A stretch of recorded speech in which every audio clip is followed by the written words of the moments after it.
We have an exceptional panel here of practitioners, and I'd like to introduce Patrick Quirk, who's the Senior Policy Advisor at CSO. Patrick, you can take it from here. Thank you. Great. Thanks a lot, Brian, for that introduction, and to FIU for hosting this very important event. You just heard CSO Senior Bureau Official Morocco talk about how important stabilization is to the U.S. government, and in particular this administration, as well as lay out the key tenets of the recently released Stabilization Assistance Review. For this session in particular, we're going to be talking about the challenges to stabilization in the region, with a focus on how various actors, the U.S. government, governments in the region, can apply lessons from other cases in the past, as well as the SAR, the Stabilization Assistance Review, to address these challenges. Our esteemed panelists here will tackle this topic from two particular perspectives: one, policy formulation, and then implementation of that policy in the field. After introducing them, I'll walk them through a series of structured questions focused on these themes, and then open it up to Q&A. With that, it is my honor to be here with this exceptional group of experts who bring a wealth of research, policy, and implementation experience. Directly to my left is Stephen Dudley, who is the co-director of Insight, a joint initiative of American University and the Fundación Ideas para la Paz in Colombia, aimed at monitoring, analyzing, and investigating organized crime in the Americas. A seasoned journalist and researcher, recent examples of his work include a background report for the International Crisis Group on Guatemala, and a research paper on drug trafficking in Central America for the Woodrow Wilson School. He's an expert on Latin America, where he lived for 15 years, and author of a widely known book on Colombia's civil war called Walking Ghosts. Two down is Keith Mines, who is Director for Andean Affairs at the U.S. Department of State. A career Foreign Service officer, has held several senior posts, including political counselor at the U.S. Embassy in Tel Aviv, Israel, and U.S. Senior Civilian Representative in Mazar-Sharif, Afghanistan, where he was responsible for U.S. outreach, political engagement, and programming to 9 provinces in Afghanistan. He has had a distinguished career of postings in the region, to include as director of the Narcotics Affairs section in the U.S. Embassy in Mexico City, where he managed the Merida Initiative. Before taking on his current role, Keith was the interagency professional resident at the U.S. Institute of Peace, where he worked on federalism as a way to stabilize failed and fragile states. We then have Dan Erikson, who's currently managing director of Blue Star Strategies, LLC, where he leads the firm's Latin America practice. Previously, he served in the White House as special advisor to the vice president, focusing on Western Hemisphere affairs. Prior to the White House, he served in the U.S. Department of State as senior advisor for congressional and intergovernmental affairs and senior advisor for Western Hemisphere affairs. Before his U.S. government service, Mr. Erikson was director of the Caribbean program and senior associate for U.S. policy at the Inter-American Dialogue, and also author of a rich account of U.S.-Cuba relations, which I've assigned to my students on numerous occasions. Finally, we have Dr. Jennie Lincoln, who is currently the director of the Carter Center's Latin America and Caribbean program, and a professor at the Sam Nunn School of International Affairs at the Georgia Institute of Technology, where she teaches Latin America politics and U.S.-Latin American relations. Having worked with Dr. Lincoln before, I can speak to her distinct perspective as both an expert on politics in the region, as well as a seasoned practitioner and consultant. She has been, amongst many other things, international election observer for 13 elections, including 2 with the OAS, Ecuador 2013 and Bolivia 2014, and has a long distinguished career consulting for the U.S. government, NGOs, and private sector companies. So with that, to get us started, I'm going to turn to Stephen and ask if he can walk us through the region and give us an overview of the greatest challenges and threats to stability as he sees them, with a focus on the conditions that allow these problems to persist, as well as how we anticipate these conditions and challenges morphing over the next 5 to 7 years. In 5 to 7 minutes, yes. I'm actually going to focus my remarks on organized crime, since that is our specialty. I want to stay within my lane. And I think it's apropos just because I think they are some of the most important factors when we're measuring stabilization and or destabilization. So I've identified, very quickly, I'll identify 3 factors that we see as an organization in the region that I think are contributing to destabilize situations. The first I would mention is atomization of criminal organizations. To a certain extent, you could say that the governments in the region are a victim of their own success. There has been a pretty steady maturation process in the region as it relates to the security forces, judicial entities, and others. They've arrested and or killed numerous leaders across the region, criminal leaders of criminal organizations, which has led to, in many places, led to power vacuums. And these power vacuums have led to violence, lots of pockets of violence, and pockets of violence that disappear, and then other pockets of violence that appear in their place or in other places. And, you know, of this, examples abound. We can talk about Colombia, we can talk about Mexico, we can talk about even markets that aren't, criminal markets that aren't as advanced as some of those in those places. And this leads us to really the second major factor of destabilization in the region from our perspective, from our optic, which again is organized crime, which has to do with this, the rapid evolution of criminal organizations that are left from some of these large organizations that have been decapitated. What we're seeing is not just power vacuums, but also what we would call intransigent and easily replicable, highly malleable criminal networks. Networks that are entering into mostly local markets, not international markets, criminal markets that have low barriers of entry, things like extortion, theft and resale, prostitution, and or control of contraband markets, and are dependent to a certain extent on contacts on the outside, but mostly are local operators. This is a highly destabilizing factor that has led to strong spikes in violence around the region and is one of the major contributing factors to the fact that Latin America remains the most violent place on the planet by far in terms of homicides per capita. This has also had an impact in terms of the way in which some of the perhaps lesser evolved criminal groups, in particular street gangs, can evolve and how quickly they can evolve with access to infrastructure, weaponry, and even contacts to a certain extent within the state, groups that you wouldn't necessarily expect to evolve rapidly like street gangs. We're starting to see them evolve rapidly. So that's the second major aspect or second major factor that we see destabilizing the region. And the third is, again, a bit of an outgrowth of the atomization and the evolution, the previous two factors, and that is the growing nexus of elites, what we would say traditional or emerging elites, economic, political, and social elites, with organized crime.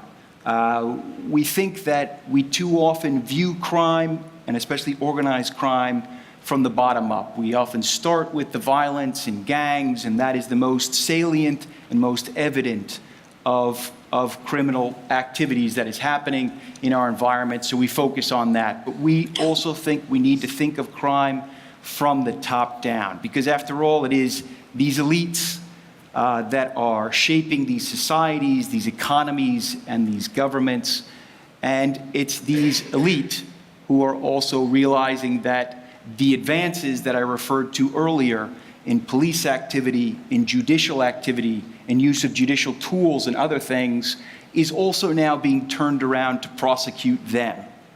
And so they are making huge strides in connecting, we think, in a new way with traditionally criminal organizations and doing things to undermine judicial processes, debilitate regulatory services and agencies. They are penetrating state agencies on a systematic way. They are involved in everything from contraband schemes to drug trafficking. They are also, to a great extent, undermining and reshaping democracies in the region. They are creating their own political parties. They are spending huge amounts of resources developing inroads from the municipal level to the federal level. We see them controlling entire municipalities. They become mayors, or they back mayors, or they create political movements that are reshaping democracy. So in a way, what you'll have is increasingly what we would call various forms of mafia states. There are extreme versions of this, like Venezuela, and there are more subtle versions of this, like Nicaragua. And so we see this disparate, maybe some in the middle, you might say, which would be Guatemala. They're cloaking their actions in democracy. They're cloaking their actions in the fight for justice.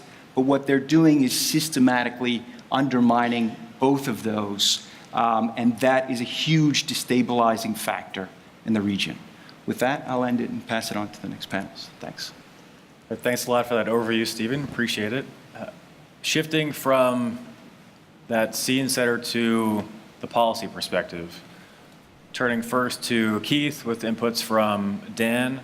What are the greatest policy challenges for the U.S. and other regional governments as they seek to support stabilization in the region? What are any gaps in our current approach? And second, it's been clear that the current administration has put an increased emphasis on burden sharing. To that end, how can the U.S. improve working with and through partner governments on stabilization? So, Keith? Great. So let me just do a couple of framing things as I see it. The first is that as we look at the landscape of stabilization in Latin America, in the hemisphere, we live in a very good neighborhood.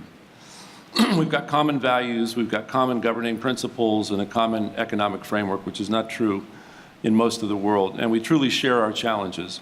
I think of when, for whatever one thinks about the current immigration debate, if we think about the essentially bicultural nation, binational nature of our country today, it's hard to dismiss the importance that we have been over the past 3 decades just as a stabilizing influence when there has been turmoil in the hemisphere. I think of the million Salvadorans that came to the United States during the Civil War and immediately started sending back remittances when I was there in the 80s. $1 billion started to come in. So there was this stabilizing impact that we were able to have even in a kind of an indirect way. So I would say that in starting to look at stabilization, we are a hemisphere that's united behind the goals that we have and the values that we have in terms of stability in our societies. In some ways, the fundamentals are probably better than ever before. There was a book by Walter Lefebvre back in the 80s, Inevitable Revolutions. I know it's a very lefty book, so don't shoot me for saying this, but the title of the book, Inevitable Revolutions, and he had a quote in there. I don't remember whether it was him or somebody else, but somebody had said that, with or without the Russians, there would have been revolutions in Central America, in parts of Latin America in that time period. We've come a long ways from there. There's no real competing models of politics and economics anymore. Military intervention in politics is no longer a factor in most societies. There's a burgeoning middle class. Human rights is at a place where it's certainly something people expect in a way that they didn't used to. And again, there's a functioning economic framework. If you look at the last economic crisis and how the hemisphere was able to weather that in pretty good shape, there is a functioning economic framework that's been very hard won, but that is not complete, but it is certainly in a good place. Some of the current instability, you could even say, is a function of our very success. So in the midst of this generally rosy picture, why do we have the problems we do with criminal instability and some of the challenges that we face? What I would suggest, as we look at it in a policy perspective and try to apply U.S. resources to the problem sets, we've got kind of two different categories. And the first is the mainstream conventional challenges that we have been facing since the end of the Cold War. Colombia, Central America, and Mexico probably the highest on the list.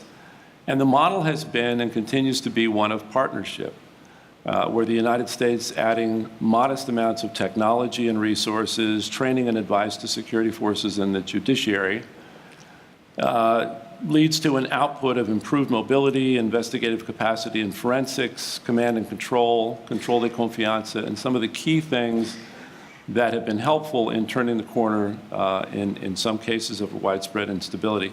There's another factor that I think has been again, a societal trend that is something that we're all seeing across the hemisphere, and that is the question of culture of lawfulness.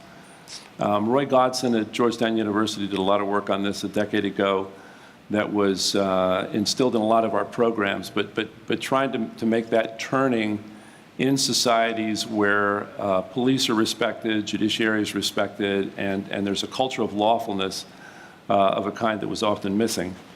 And then, of course, there's a parallel effort in many cases of rural development, education, health, particularly in coca-growing areas, quite impressive whole-of-government approaches that have been applied in Peru, in Colombia, in a number of places that have really brought together a whole-of-government approach. So none of this is to say that the challenges are not daunting. They are. Governments in many cases have not mastered new technologies as fast as the bad guys. The bad guys have just been more adept at adapting to technology. There's an unprecedented spread of firepower, again, in a way that we haven't faced ever. The amount of money that's in play is just stunning. And institutions, in many cases, of course, are just not keeping up with changes in their own societies. So there's gaps to be exploited. Those are the gaps that are being exploited, and that's where the current instability comes from. But I would suggest that it's more encouraging than discouraging in this conventional side of our challenges. Mexico is making a serious effort that has now, of course, gone through one change of administrations and is still a very serious effort. Central America is where probably proportionally per capita the biggest challenges exist, but it's a question of resources and time more than it is of just not knowing what to do. There's a very clear path forward. It's just a matter of applying resources long enough. And Colombia, of course, that has presented us with a very strong model for how things can be turned around with that application of resources, technology, and the right programs. So the anomaly to all this, of course, is Venezuela, and that is the one that is sort of outside this conventional problem set. We've covered a bit this morning already. I won't go into all the details, but just to kind of recap briefly the U.S. policy for Venezuela. The policy has always been that we must get Venezuela back to the principles upon which the hemisphere has coalesced. Democracy, free press, capable governing institutions, functional economic framework. It's unlike the rest of the hemisphere, of course, because it's entirely the work of one man and his cronies. That makes it both easier and harder at the same time. It's easier because a change of government would, of course, open the way to something new. But it's not a long-term intractable issue that has been that is going to take generations to fix. Our policy is to apply pressure on the government to induce them back to the Constitution while offering support to democratic actors and civil society. And we continue along the 4 points that we've always insisted on: free and fair elections, release of political prisoners, respect for the National Assembly, and opening of a humanitarian corridor. And as we move closer to the election on the 20th, of course, there will be more decisions to be made about what direction we go after the election, but up until now it's been focused on getting to a free and fair election. Just as Venezuela has been a kind of a unique demise of an economy and a country, something that we really haven't ever experienced, so it's also been a unique unity among the hemisphere. And we have a partnership that really is unique as we've experienced these sorts of cases in the past. Basically two phases to our work with Venezuela. One is to get back to the democratic charter, and then we would begin, as we have in other places, the more conventional stabilization tasks. There's a positive side to all this. It has kind of put to a lie the notion that there is a way to beat the system and ignore good governance and ignore fundamental economic principles. And when it's all over, that could be something that is positive, not negative, in terms of the long-term trajectory of stabilization, because it just puts to a lie that there is some way, again, to beat the system. In thinking about gaps in our current approach, was another question. I don't, frankly, detect any glaring gaps overall. I think it's a lot of small slices and probably more about resource allocation than anything else, levels of resources. Looking at resource allocation, I was doing research for a chapter I was writing in a book a few months ago, and the case of El Salvador post-war, not even the post-conflict, but the post-conflict kind of where we are now came up. And there was an interesting analysis that somebody had done in looking at the cost of criminality in El Salvador compared to taxation, which is they have a very low rate of taxation. So it raised the question of if there's a gap in policy, it's probably along those kinds of lines of how to get societies to a place where the forward-looking application of resources to control something which in the long term is going to be much more cost-effective can be done. Our political systems don't always facilitate that, but I would say there's probably, rather than technology gaps and we should do more of this sort of training and things, I think there's societal and political issues like that that might be more open to research and analysis, but I think there's some things there that could be done to close some of the gaps. There's also technological advances that are very interesting. The iris scan technology for control de confianza. When I ran the Merit Initiative in Mexico, we looked at the numbers of people that were going to have to be vetted, and it was a very noble effort by Mexico. They passed a law that everybody had to be vetted within a certain amount of time. It was the right thing to do. It needed to be done. But as we looked at the numbers, it was absolutely impossible under any conditions with any application of resources to ever get through all of those control de confianza tests. And there's a very interesting technology now. I'm not selling it, but the iris scan technology is making that, could be a revolution in control de confianza to where vetting can be done much more quickly and much more locally in a way that would be a game changer in some of these things. In terms of burden sharing, I guess what I would start with in considering burden sharing is the burden that is already being shared on two levels. I mean, first of all, as we look at the modest amount of resources that we added in the case of Colombia and Mexico, the two biggest things that we've done in the last 10 years, it was really sort of pennies on the dollar to what the host countries did. They were always 20 to 30 times more than we did, and that, even more than that, depending on how one measures it. So the burden sharing has always been strong among all of our partners. The other part of that today, of course, is the burden sharing on Venezuela, which is the generosity of the rest of the hemisphere on taking in Venezuelan refugees has been phenomenal, and Colombia especially, of course, right on the border, but now refugees going as far as Chile, Argentina, throughout the rest of the hemisphere. So there's been an incredible amount of burden sharing that's already going on with Venezuela. And then there's also other cases where a number of our partners have begun to export security themselves. Colombia and Mexico, good examples, of course, of working with others in the region. I guess our caution is always a little bit not to take people out of an area where they already have a lot to do at home. And let me stop there, and I think we'll get back to some of the other things in a minute. Yeah, thanks for that, Keith. Thank you. Yeah. Sure. Well, first, thank you very much to CSO for allowing me to be on this panel, and to Frank Moore and FIU for the invitation. This is an extremely important topic. I really appreciate that the State Department worked on the Stabilization Assistance Review. That being said, I'm still wrestling with how this definition of stabilization really fits with Latin America. We're not looking at some areas such as the Middle East or Africa where you've got failed states or war zones or conflict zones.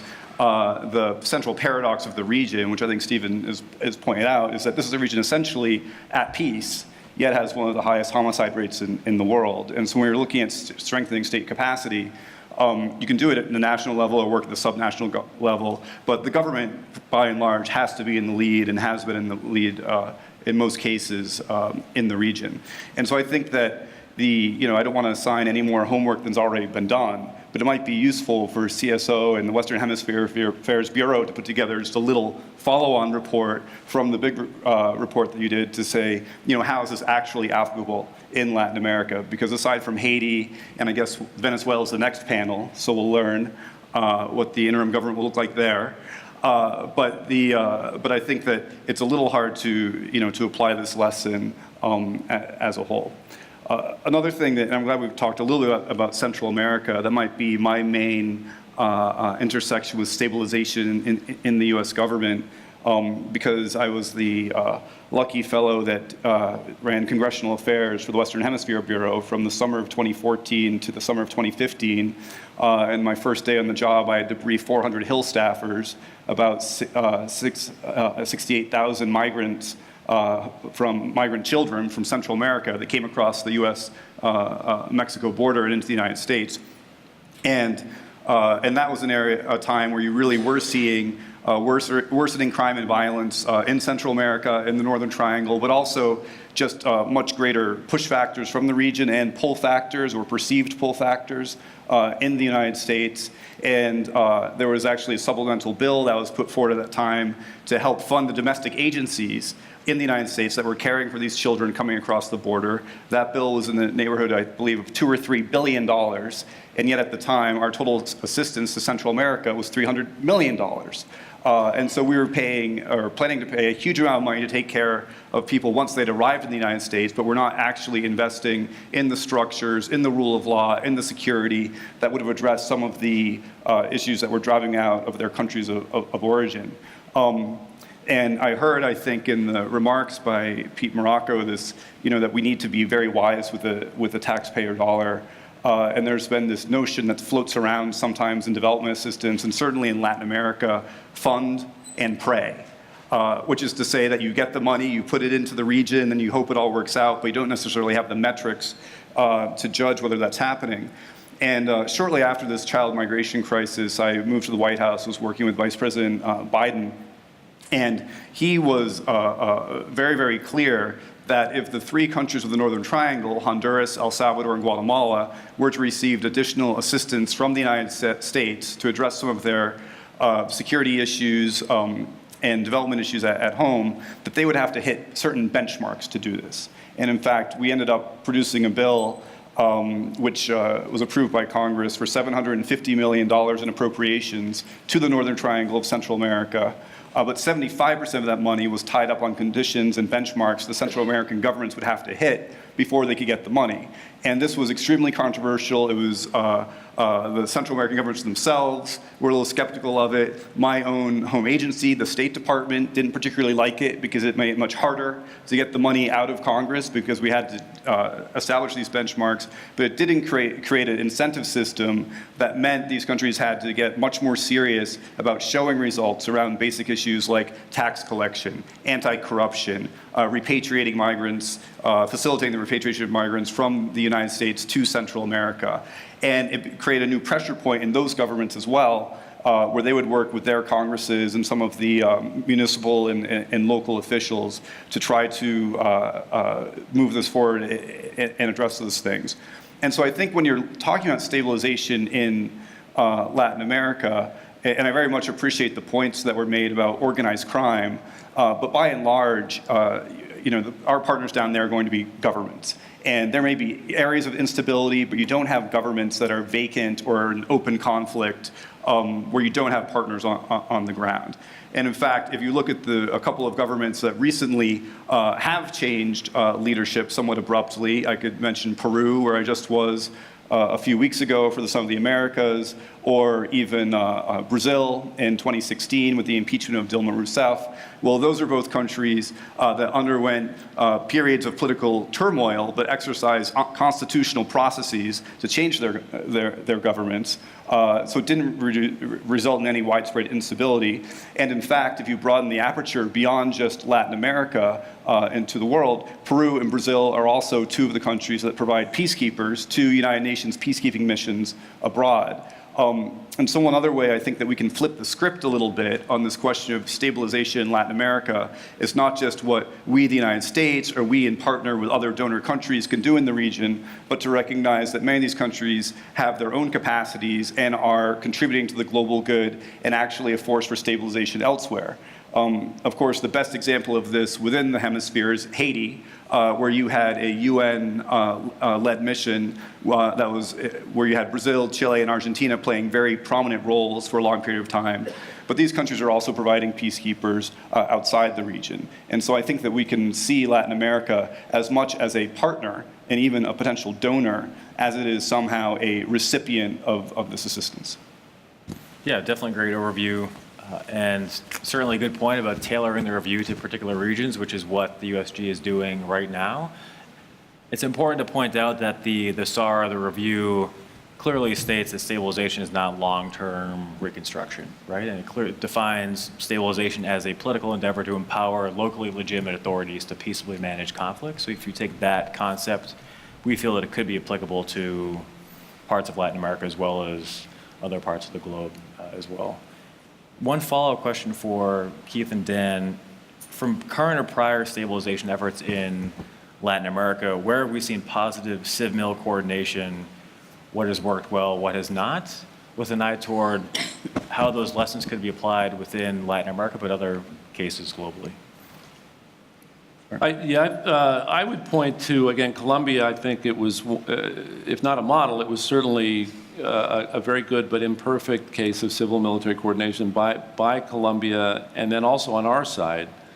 And it came down to, my friend Paul Malstead is in the back here. He was actually one of the architects of Plan Colombia and then worked with me on the Merit Initiative. And I was working on some research once and asked him how the civil-military cooperation worked, and he walked me through the mechanisms that were developed. And they were quite extraordinary, actually, for civil-military coordination within the Colombian government.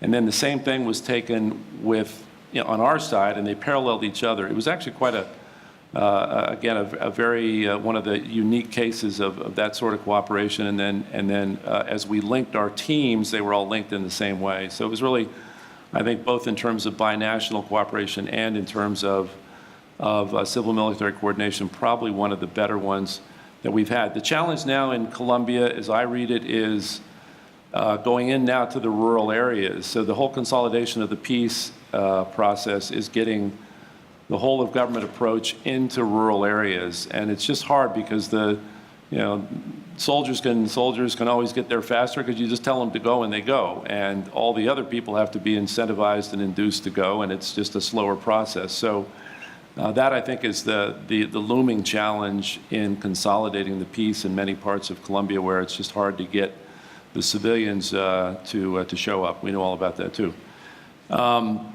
And then I would say Central America, another good example, kind of a different one, but not that level, but certainly of the military at least staying out of politics, for the most part, getting its role right, and then kind of growing more of that sort of civil-military cooperation. On our side, I think it's really probably better than it's been in a long time. We've always had good civil-military cooperation, but I think with the current leadership, both from the Pentagon on down and through Southcom, we just have really an extraordinary team on the uniformed and the civilian side that I think shows up and pays dividends across the board. And I think it's something that it's taken a while. It's taken a long time to get that built into our own system of government, but I think it's at a level we've never seen before.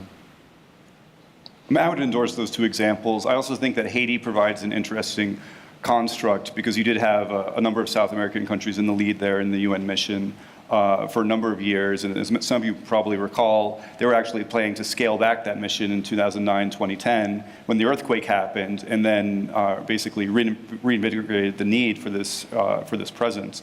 Now, I think Haiti is also an example of a situation where even with good civil-military cooperation, you can only achieve so much progress as the conditions in the host country allow.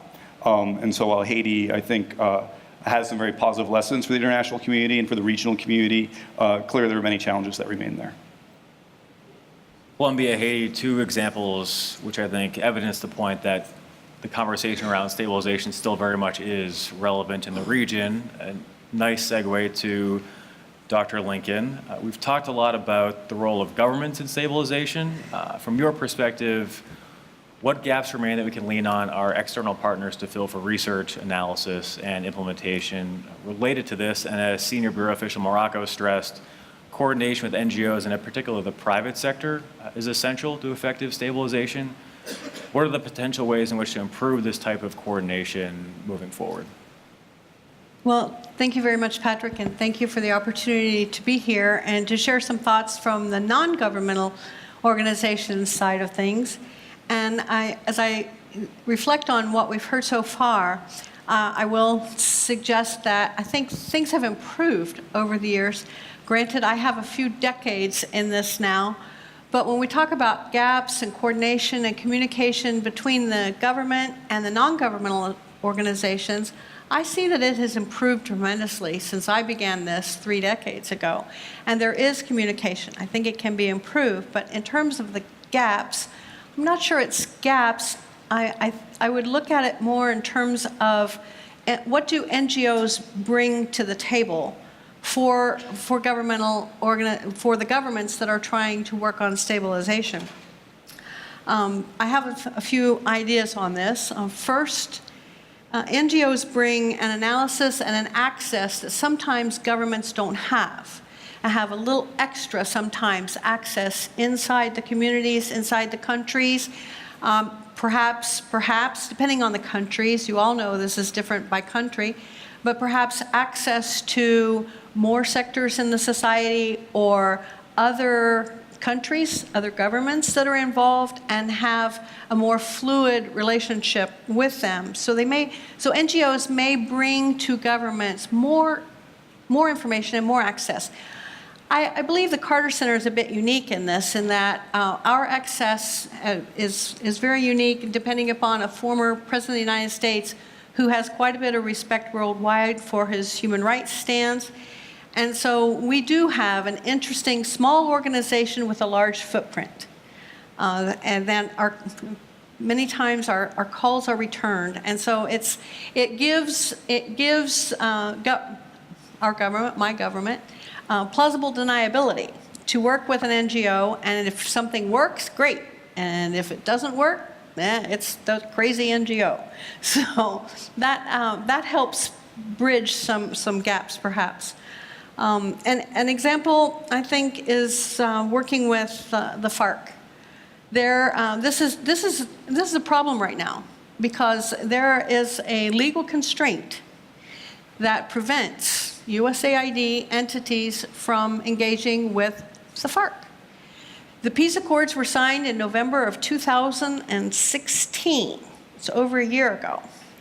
Massively, the FARC demobilized and went into camps and then tried to go into communities. So what would the logical activities be but reconciliation, reintegration? And right now, the legal constraint is that the USAID projects, I've spoken with implementers in the field, in the countryside, who tremble at the possibility that they're going to have some activity and somebody from the FARC, a known FARC, is going to come in and they're going to then be accused of providing material support for a terrorist organization.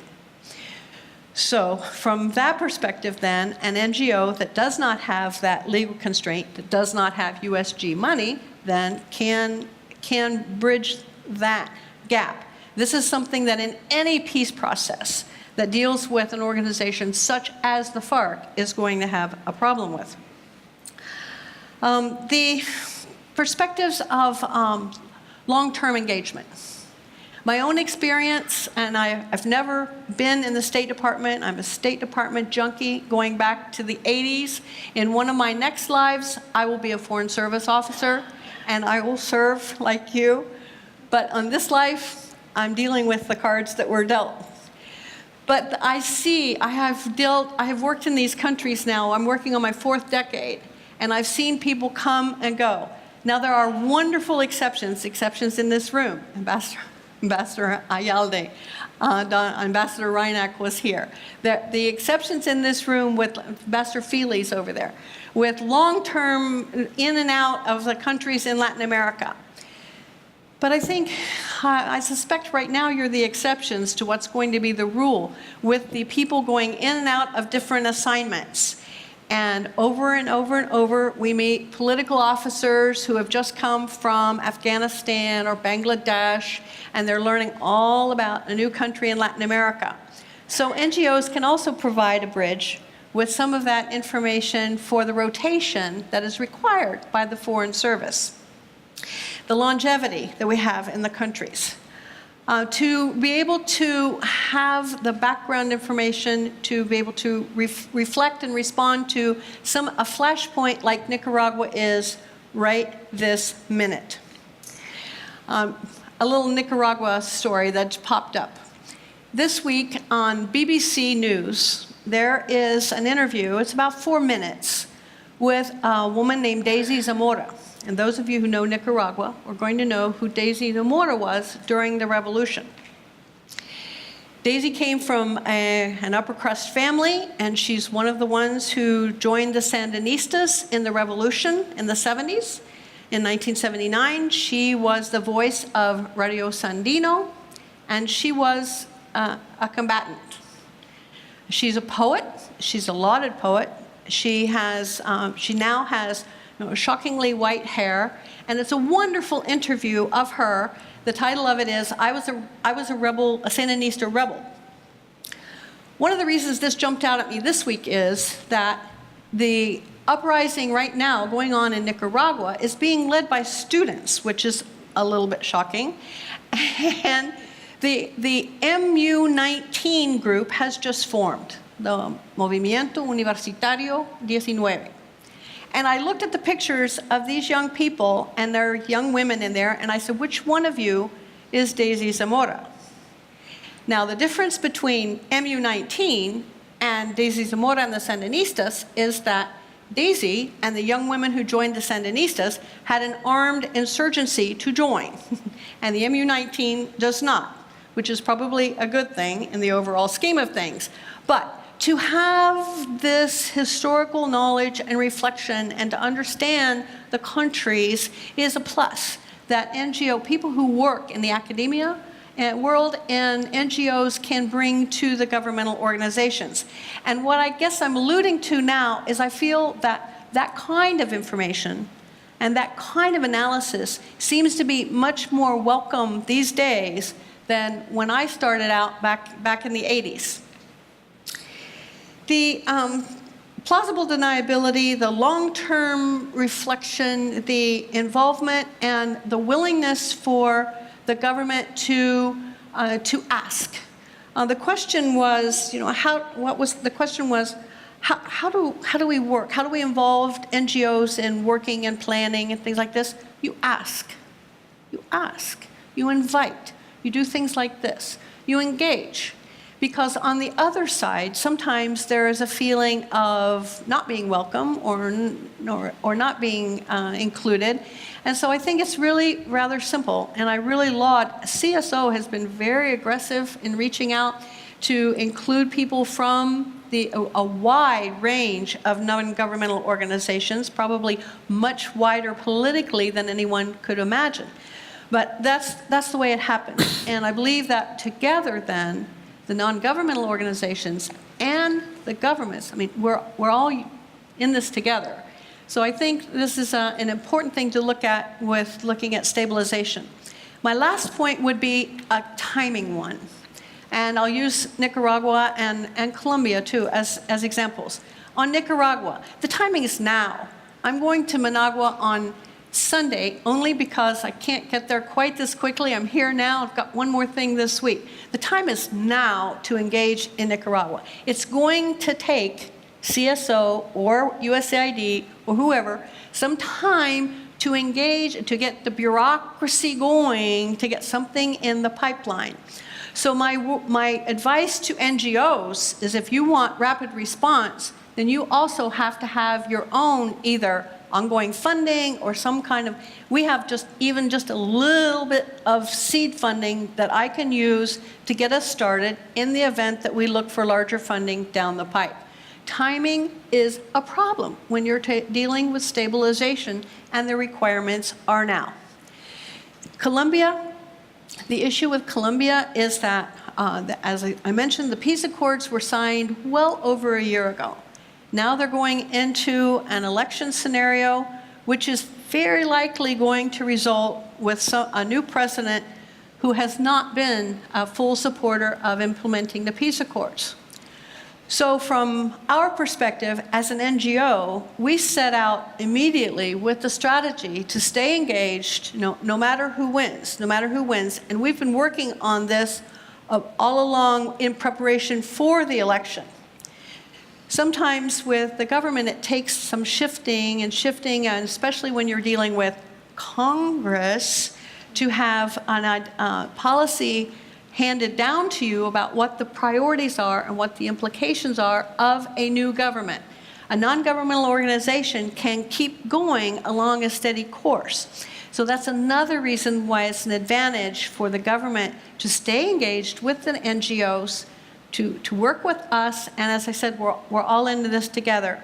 And again, I compliment you for pulling this together, Brian Fonseca, Frank Mora, and FIU.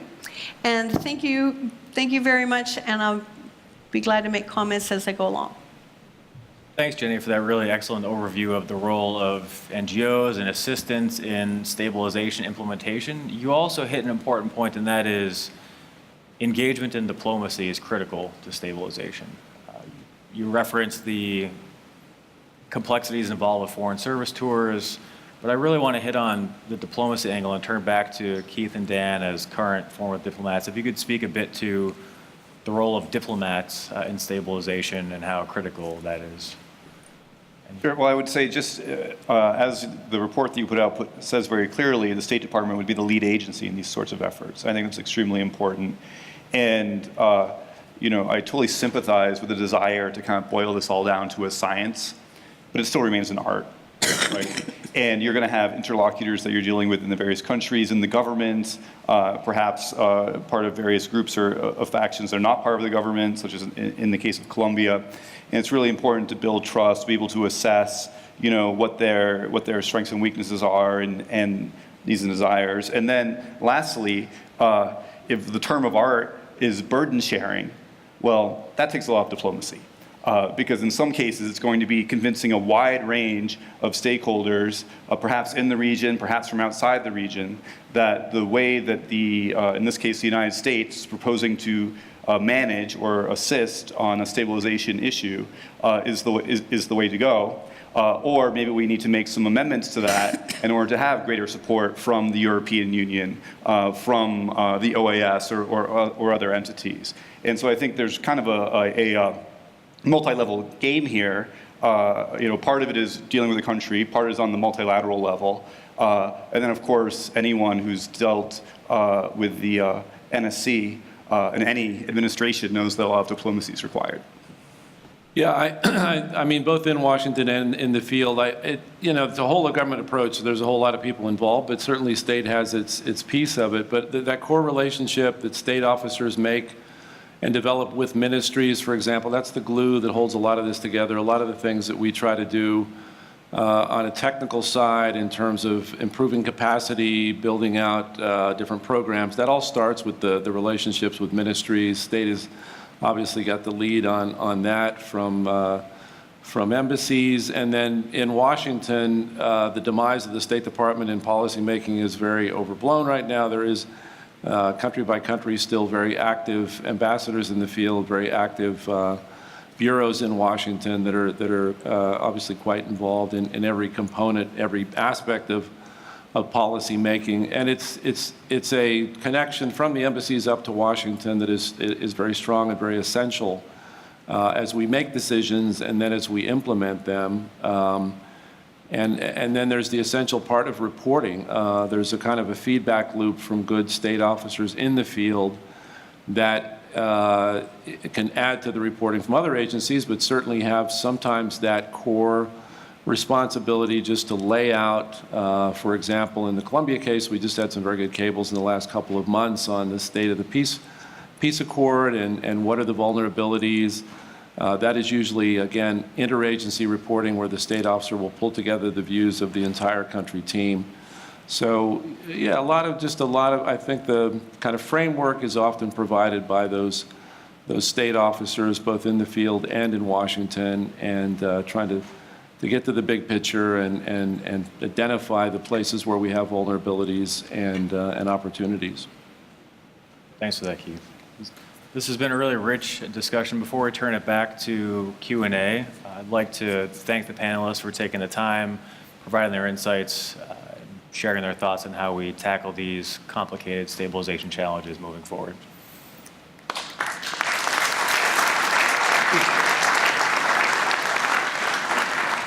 For Q&A, I'd like to take questions in rounds of 2, one from each mic. We'll have the panelists address them and then take another round.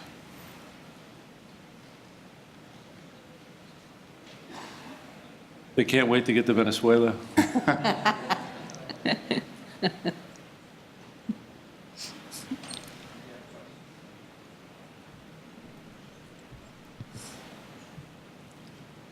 John Feely. Until recently, I was the ambassador in Panama. I'm going to ask a devil's advocate question, and it's on process. And I'm going to postulate that CSO has always been, since Carlos Pascual started it, and it's morphed through various administrations, it's always been a bit of a redheaded stepchild at the Department of State for 2 reasons. Number one, it competes directly with the Assistant Secretary in the Regional Bureau and with the ambassador in the embassy where you want to go. And when I say compete, Keith just made good mention of the fact that the glue that holds these analytical reports from embassies come from people who are down there. Keith will well remember when CSO in its incarnation in the previous administration came to Mexico when he and I were working on Merida. And I got to be very honest, after several weeks of opening doors, all those doors opened by embassy officers, and sitting down and spending an enormous amount of time with CSO, the reactions and the results that we got from the CSO, who were all good people and our colleagues, et cetera, and it wasn't an antithetical relationship, but it almost kind of was like a duh. We kind of had this figured out already. And the second reason why it's a redheaded stepchild is because of funding. Jennie made a huge point. It takes a long time for bureaucracies to get money behind something. We've been talking about doing humanitarian assistance in Venezuela since early in the Obama administration. And it just goes around and around and around, and then you have to go up to the Hill to get it. So DOD, in other places, had CERT funding. DOD has money. So I've never met anybody in DOD who really believes, they make nod and they say, yeah, State Department has the lead on stability operations. I've never met anybody in uniform who truly believes that. So why do you think it's going to be different now? Thanks very much.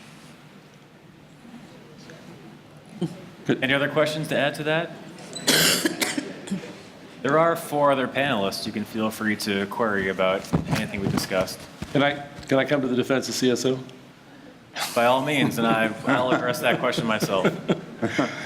So look, it's actually, and it raises actually a broader question too, and I can talk just a little bit about Venezuela policy and how we're managing the crisis. So, and I've worked with CSO for quite a while. John's right, I had one experience in Mexico, but I was the first one, I was like part of the CSO bench back in the 2006 and 7, and I went on their behalf to Darfur and ran the field office there for one season.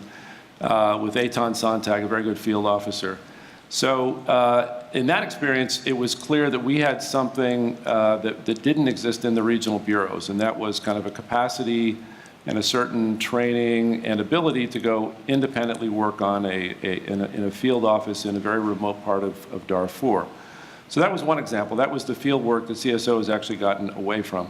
So my most recent tour of duty before the Andean Affairs gig that I'm doing now was at the U.S. Institute of Peace. And I went there primarily to do some writing and research of my own on a kind of a sabbatical. But while I was there, I realized there's a whole world of conflict stabilization people that I wasn't really aware of, even having been in the middle of a lot of conflicts. And I realize there's also some very good research and analytical work that is done by them. So I would defend CSO in its ability to draw out some of the things in the same way that the Paul Mill Bureau specializes in political military stuff, the human rights people. There's specialties that I think CSO does bring into certain policy deliberation processes that we wouldn't have otherwise. The place so we have a CSO officer that's actually embedded on the Venezuela team, and she has just been phenomenal, both as a linkage back to the expertise that they have in their bureau, but also what she brings to it as a professional stabilizer, peacemaker herself. And on the Venezuela case, there's been a number of places where it's just been essential. Questions like off-ramps, things like working through the immediate post-conflict scenarios. There are things that we could probably find someplace else, but to have those directly attached to our analysis and policy-making deliberations has actually been quite useful. So I think CSO has kind of gone through different iterations, but certainly on Venezuela right now, there'd be a huge gap without what they have brought to the table. So I would offer that. I would just, very briefly add what I said in my opening comments, which is I think for the stabilization assistance review to really be relevant to the issues in Latin America and the Caribbean, more work needs to be done to really tease out what those linkages are and to make sure that the kind of broad concepts discussed have value added to that specific region. Two quick responses for me, and then happy to open it to other questions. One, the report itself will be available quite soon. I'm not going to rehash all the details, but three key changes to the way that the U.S. government is going to do stabilization moving forward. First, clear roles and responsibilities on stabilization with the state as the overall federal lead. This has not been codified in the past. Second, an agreed on definition of what stabilization is and is not that DOD, state, and aid have all signed on to. What's the importance there? Well, we all are on the same page as to what our goal is moving forward from planning through execution. Finally, there will be a codified state-led planning process to develop a political strategy for every stabilization mission.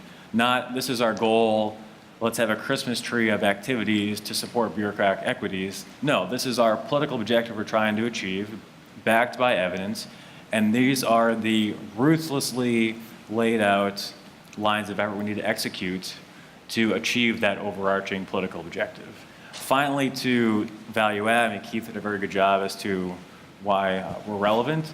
The average reporting officer does not have the luxury to examine an answer to a particular problem they're confronting. For example, points of failure in the peace process in Colombia. Does the average reporting officer have time to go through the dozens of cases and comparatively examine them using quantitative and qualitative data to bring forth evidence-based policy options to policymakers? No, they do not. That is a comparative advantage that we provide to the department. We're not trying to be in the lead. We serve in support of regional bureaus and provide that expertise.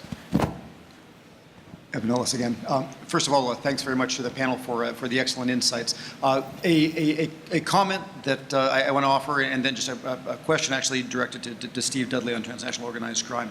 But the comment, it struck me that apart from the very good analytical work otherwise that Office of Stabilization is doing, it struck me that there's in many ways an extra burden that perhaps comes out of the application of stabilization in another region, in that when we talk about Latin America, the very word and the very concept of stabilization seems to begin with the problem. I mean, A, it implies that Latin America is somehow not stable.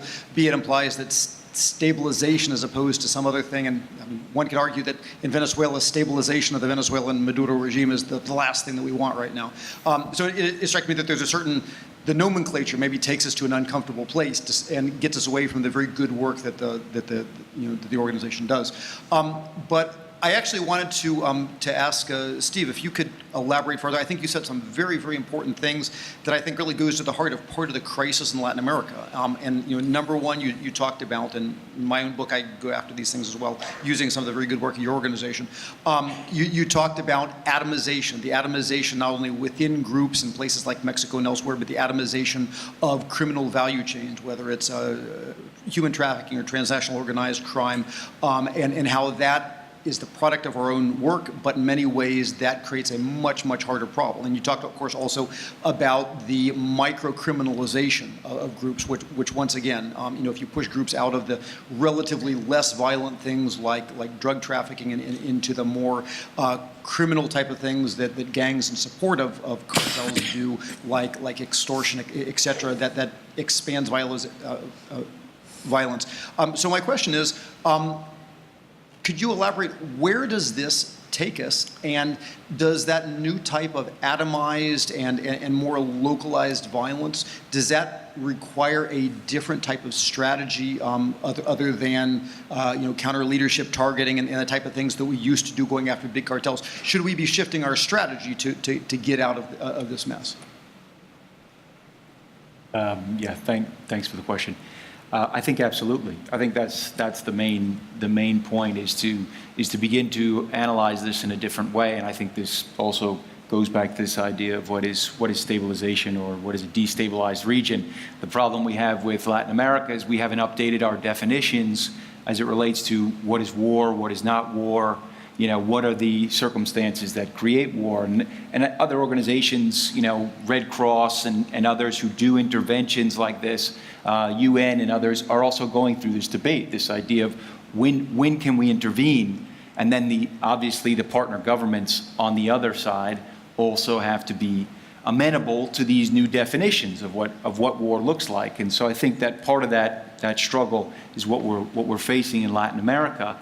And that would bring me to what you would have to do differently. And what I see the United States government trying to do, in particular with relationships with NGOs, just sort of tie it all together, is much more engagement on a local level with an understanding of the importance of non-governmental organizations, civilian-run institutions like the police, and even to a certain extent, pushing aside your traditional almost knee-jerk reaction of leaning on the military all the time. You can see this play out in real time in places like Honduras, where there is a public stance on the part of the embassy, the U.S. embassy, to shun the idea of using military police, and a very public stance on beefing up the police and the relationship of communities with the police. So then there's like the subsequent in-neighborhood strategies of connecting local organizations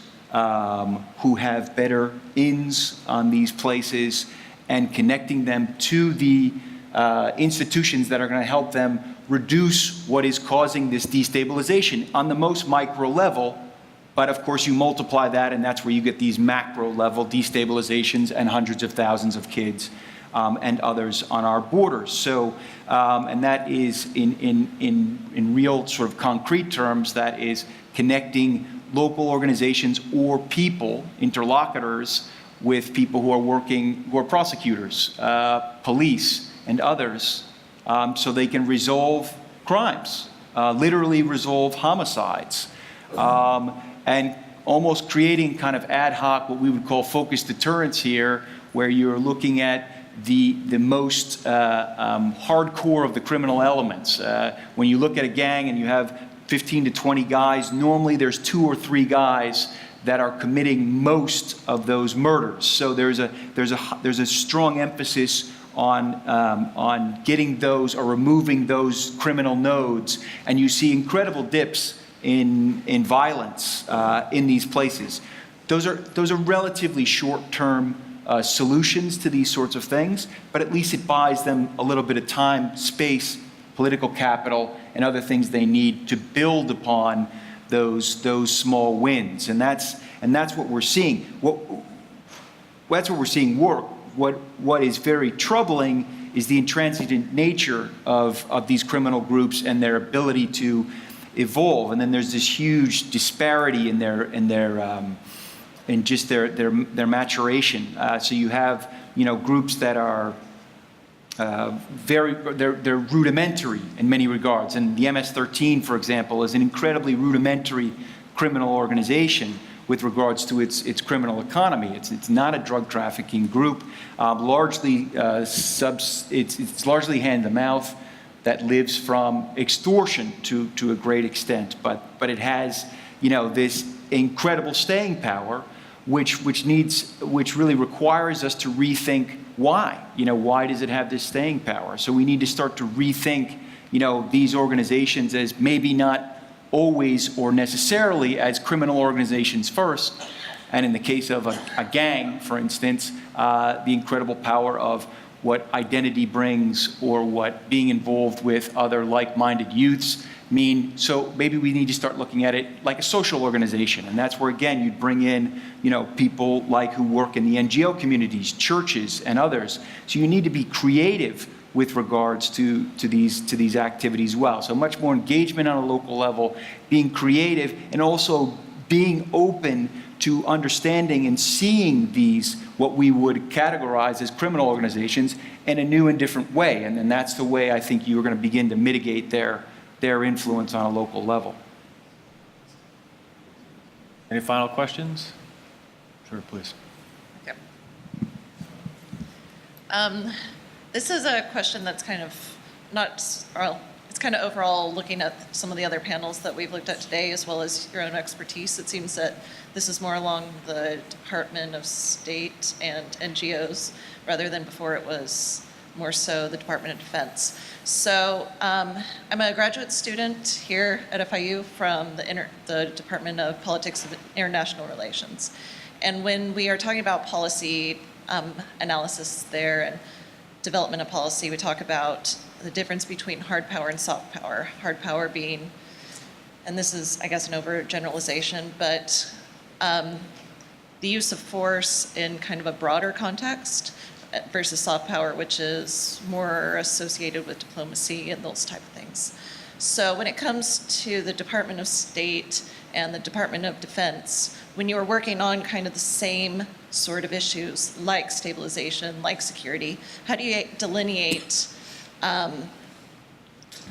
the roles and responsibilities of each in there, and when to use, which is more effective, which approach to policy?